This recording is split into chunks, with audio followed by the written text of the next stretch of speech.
Hello, Colonial City. You're watching CCNN. I'm Philip Faraday with today's top stories. Coming up, a historic vote on an equally historic topic, as the City Council decides whether to purchase Abraham's Wharf for preservation purposes or to allow plans for its demolition to move forward. We'll also be covering the recent developments in Sunset City, where their newest costume vigilante, Mr. Midnight, intercepted a shipment of apparently hazardous explosive materials that were bound for our own dock ward. Following that, an interview with Count Charles von Augsburg on why he's chosen to make Colonial City his new home after his abrupt departure from Huntova. But first, our top story.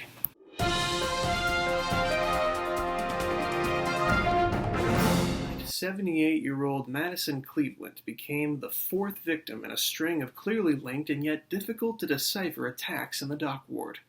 As a result of these attacks, over the last 2 weeks by unknown assailants, each victim has been left in some kind of regressive coma. With doctors at Colonial General stumped and most of the information about this case classified, the same question is on everyone's mind. Is there a supernatural element to these attacks? Is Colonial City, in fact, getting a taste of the so-called supervillains that have begun to plague so many of our sister cities? It is a question that we may soon know the answer to, but are we prepared to hear that answer? We now go live to Mayor Abigail Kensington, who is expected to read a prepared statement on the details of the case. Good afternoon.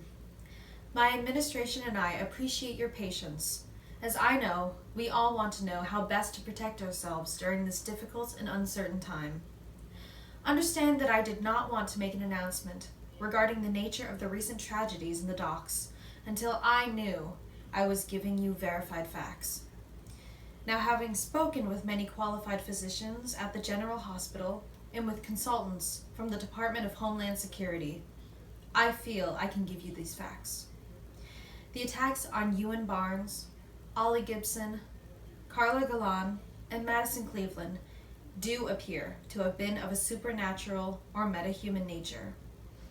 Given the apparent presence of superpowered individuals, I am declaring a state of emergency.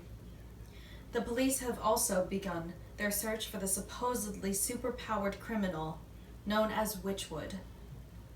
Now, as you can imagine, I have work to attend to, but I will be taking a few questions. Hi, yes, Oscar Porter, Westward Journal. Madam Mayor, you've already butted heads with Chief of Police Burns several times during your 4 months in office. Can you really justify sending Colonial City's police officers up against people with superpowers all by themselves? Well, Chief Burns has been working on this with me closely, and I appreciate and rely on his support. And I don't expect our excellent police officers to go at this alone. Our city has one of the most active and invested communities in the world, and I am calling on everyone in the docks, as well as the city at large, to give law enforcement their continued support and cooperation.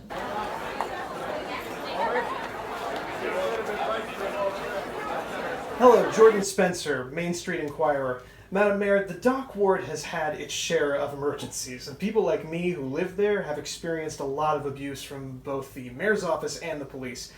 How do we know this isn't going to turn into an occupation?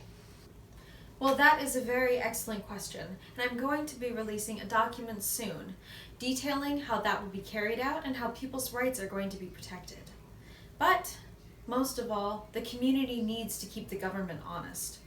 My office will have a dedicated phone line for reporting grievances and concerns, and I can assure you that we will be taking those very seriously.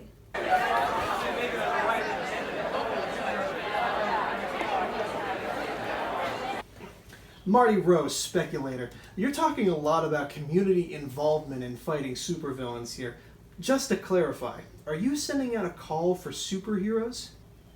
I cannot comment on that at this time. Thank you all. Lieutenant Mayor Tibbs will continue answering questions.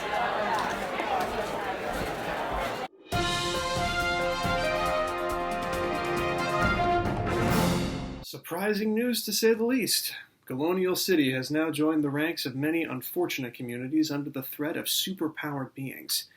We are lucky to have a powerful voice in city government, and recent mayoral candidate Councilman Jensen Smythe here on the line. Councilman Smythe, happy to have you. Great to be here, Philip. Now, Councilman, you ran against Mayor Kensington 4 months ago, claiming that the city lacked sufficient vision for its future. How do supervillains fit into the vision you claim to have? Well, frankly, Philip, I don't see these metahumans or mutants or whatever they're called as the main problem here. They're a symptom of the weakness that our city is projecting to the world. Now, the mayor is calling out for community support, as if it's just going to materialize, but the people don't want their government asking for their help and input. The government is supposed to lead. To put it bluntly, right now we need a coach and we're stuck with a third-string cheerleader. That is a very grim appraisal of things, Councilman. I have to ask, you're a man of great wealth and resources. Have you ever considered putting on a mask and taking the fight to these superpowered criminals? Come on, Philip. I don't think anyone would go in for something as ridiculous as that.